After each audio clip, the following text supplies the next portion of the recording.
നാളെ അത് 9th and 10th എല്ലാവർക്കും ഇപ്പോൾ നോട്ടിഫിക്കേഷൻ വന്നിട്ടുണ്ടാവും. സിവിയർ സ്നോയാണ്, ഐസി ആണ്, അതുപോലെ നല്ല വിൻഡും ഉണ്ട് പുറത്തും. നിങ്ങൾ വണ്ടി ഓടിക്കുന്നവരാണെങ്കിൽ പ്രത്യേകം ശ്രദ്ധിക്കേണ്ട കാര്യം എന്ന് വെച്ചിട്ടുണ്ടെങ്കിൽ lane assist system maximum off ചെയ്തിടാൻ ശ്രമിക്കുക ആ ഓപ്ഷൻ.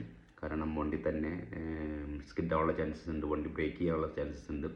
ഡിസ്റ്റൻസ് ഇട്ട് വണ്ടി ഓടിക്കാൻ ശ്രമിക്കുക. അതുപോലെ തന്നെ ക്രൂയിസ് കൺട്രോൾ എല്ലാം ഓഫ് ആക്കുക.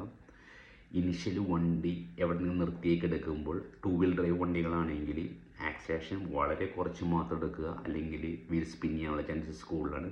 വൺസ് ഈവൻ വണ്ടിയുടെ വീൽ സ്പിൻ ചെയ്യണമെങ്കിൽ പോലും കൗണ്ടർ സ്റ്റിയറിങ് ചെയ്യാൻ മാക്സിമം ശ്രമിക്കുക.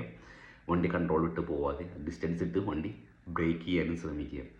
ഇന്നും നാളെ ഒത്തിരി സ്ഥലങ്ങളിൽ ഓഫ് കൊടുത്തിട്ടുണ്ട്, ജോബും പ്ലേസ് എല്ലായിടത്തും. അങ്ങനെയാണെങ്കിൽ മാക്സിമം ട്രാവലൊക്കെ ഒഴിവാക്കിയിട്ട് വീട് തന്നെ ഇരിക്കാൻ നോക്കുക. ഇൻ കേസ് ട്രാവൽ ചെയ്യുന്നവരാണെങ്കിൽ ഇപ്പോൾ 20 സെൻറ്റിമീറ്ററോളം സ്നോഫോൾ റോട്ടിലുണ്ടാവുമെന്ന് പറയുന്നുണ്ട്. അങ്ങനെയാണെങ്കിലും നിങ്ങൾ ടയർ പ്രഷേഴ്സ്, വണ്ടിയുടെ ടയറിൻ്റെ പ്രഷേഴ്സൊക്കെ കുറച്ചും ട്രാക്ഷൻ കിട്ടാനുള്ള ചാൻസസ് കൂടുതലായിരിക്കും.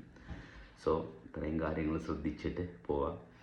അത് കുറച്ചുകൂടി ബെനിഫിറ്റ് ആയിരിക്കും. അതുപോലെ വിൻ വാഷർ ഫ്ലൂയിഡ്സ്, വിൻ്ററിൽ യൂസ് ചെയ്യുന്ന സംഭവങ്ങളും എല്ലാ കാര്യങ്ങളും ഉറപ്പ് വരുത്തിയിട്ട് ചെയ്യുക. സേഫായിട്ട് റോഡിൽ ചെയ്യുക. കാരണം ഒത്തിരി ആക്സിഡൻറ്റ് കേസുകൾ റിപ്പോർട്ട് ചെയ്തിട്ടുണ്ട്. ഇപ്പോൾ രാവിലെ 7:30 സമയമാണ്, പക്ഷേ ഒത്തിരി ആക്സിഡൻറ്റ് കേസുകളും ഒത്തിരി ബസ്സുകളും ട്രാമുകളും എല്ലാവരും ക്യാൻസലും ചെയ്തിട്ടുണ്ട്.